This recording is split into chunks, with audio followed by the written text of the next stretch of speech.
Hi, this is your Professor Sudha Kolathuparambil, Section 2.1 Graphical Summaries for Qualitative Data.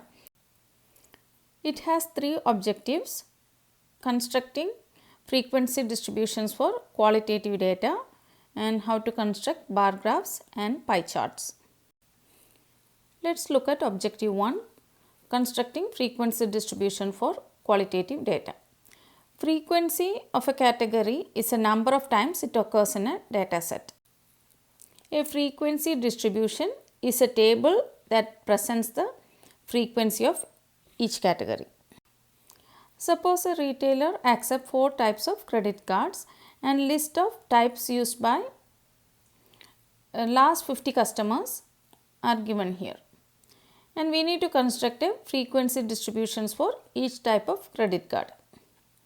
So you can see there are 4 types of credit card here: Discover card, Visa card, American Express and MasterCard. So we can make a table like that, type. Now we need to write the frequency. So count how many times MasterCard occurs here. So 1, 2, 3, 4, 5, 6, 7, 8, 9, 10, 11. MasterCard occurs 11 times. Now look how many times Visa card occurs in the data set. So Visa card occurs 23 times, and same way count the number of times American Express occurs in this data set.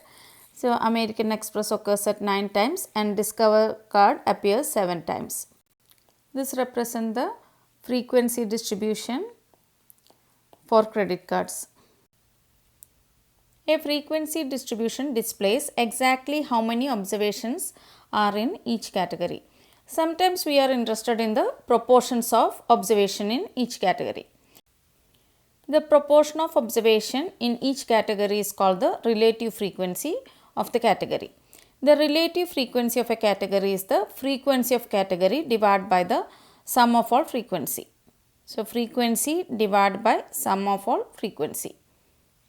So in order to find the relative frequency in the previous example, first find the total frequency. So add all these, that is equal 50. Relative frequency of MasterCard will be 11 divided by 50. Relative frequency of Visa card will be 23 divided by 50.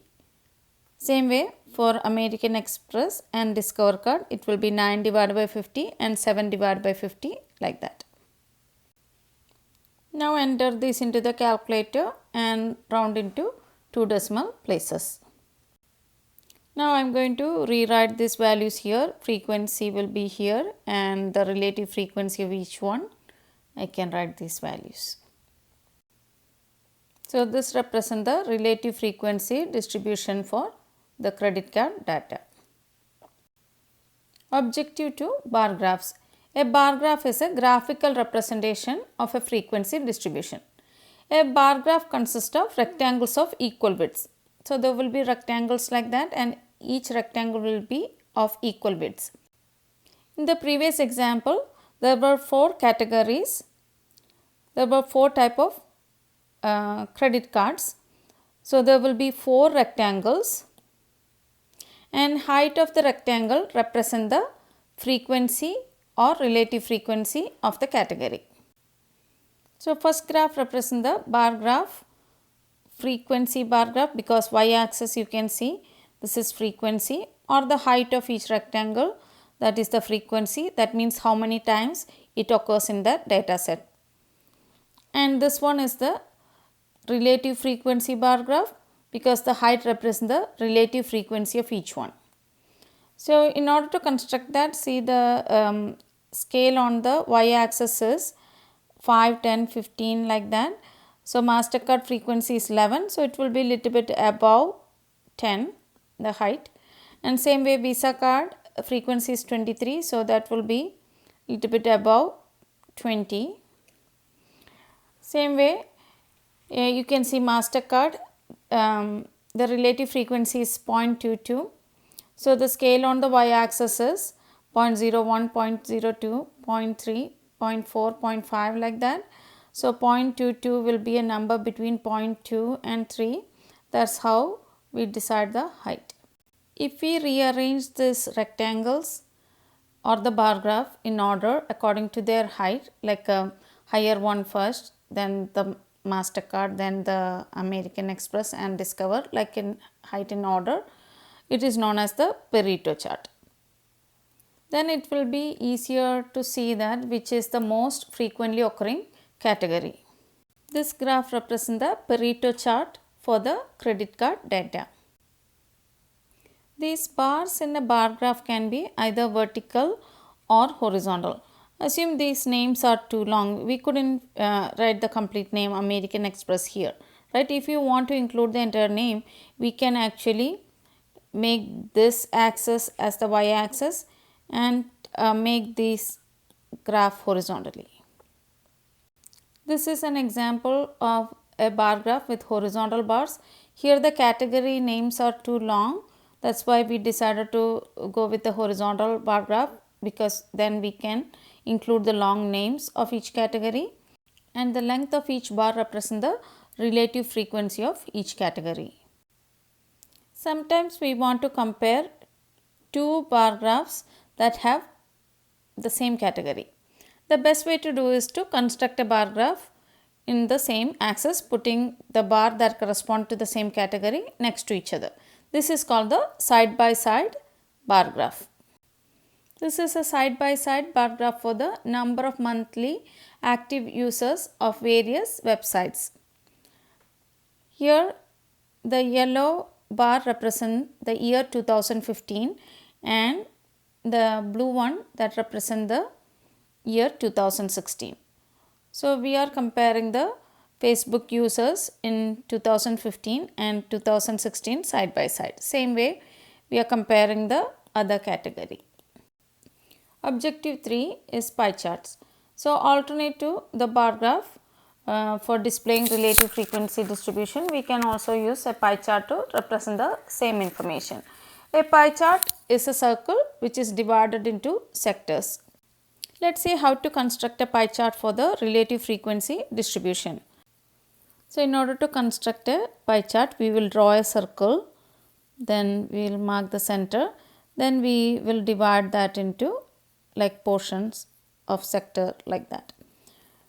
But we need to know what will be the degree of each sector. Like in order to draw this, we need to know the size of each sector, right?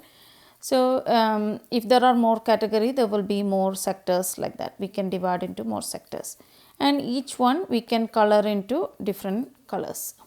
You might have learned before, this is 90 degree. If we are measuring from here to here, this is 180 degree. Okay. And if you are measuring from here to here, that means that makes the entire circle, right? Like that. So entire circle will be, that is actually 180 degree here, 180 degree here, that makes it 360 degree. So a circle is 360 degree. So in order to find the size of the sector for MasterCard, we will multiply the relative frequency by 360 to get the size of the sector. So that will be 79 degree. That means size of that MasterCard sector will be smaller than 90 degrees. So it will be this size like that. So same way we can find the relative frequency of each one by multiplying each one by 360. When you enter these values into the calculator, you will get a decimal answer and round that number into whole numbers. And the small circle at the top, that represents the degree. Now let's see how to construct a pie chart. First draw a circle and mark the center. Now we need to construct each sector. So the first one is smaller than 90 degree. So I am starting with the horizontal line. So this one, if I draw the sector like that, that represents the 90 degree, but we need something smaller than 90 degree. So that sector will be smaller than 90 degree. So this will be 79 degree. This sector represents the MasterCard. Now the bigger sector will be 166. That means that will be smaller than 180. So if I draw a line here that represents the 180. So this should be smaller than 180. So I can draw a line like that. So that will give you the sector for Visa card. Now we have American Express and Discover. So American Express has to be bigger than the Discover sector. So we can draw a line here so that the Discover will be little bit smaller than the American Express.